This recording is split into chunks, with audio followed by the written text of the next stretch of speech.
Why are you a Christian? I was asked this when I was younger. Even though it's a simple question, I still froze. Like, I went to church every Sunday, I grew up in a Christian household, but does that really mean that I believed Christianity was true? When I brought this concern up to unequipped Christian role models, I often was responded with through blank faces or honestly just garbage responses like, oh, you need to strengthen your faith or just have more faith. Now, not being satisfied, this is when I actually became an agnostic, before I ended up hitting the books, doing my own research, and then eventually concluding that Christianity was indeed true. Although through the grace of God, I've been brought back to salvation after a few years of study, it's these unequipped role models who pushed me and many others off track, many of whom never revisit Christ ever again. And I noticed that many of these Christian role models, they use blind faith as an excuse to not gather up evidence. When I say blind faith, I mean those who have confidence in Christianity, but they have so without any evidence. In other words, it's simply gullibility.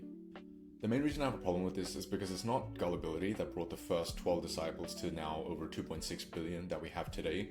It's the many theologians, the many apologists, the many saints and the missionaries as well, who ended up doing their homework, collating the evidence, and then presenting it to the public for debate.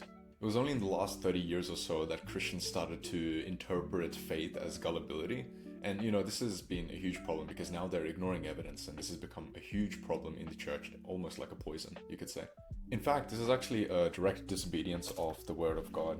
If we look here at 1 Peter chapter 3 verse 15, you can see that we are instructed to always be prepared to make a defense to anyone who asks us for a reason for the hope that is in us. So the honest truth is, if you are a Christian who claims to have faith but you don't have any evidence backing it up, you're just a hypocrite.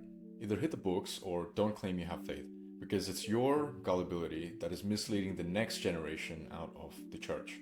I have a more comprehensive YouTube video on this topic if you want to dive deeper. It's called What is Christian Faith? You can find it on my YouTube channel.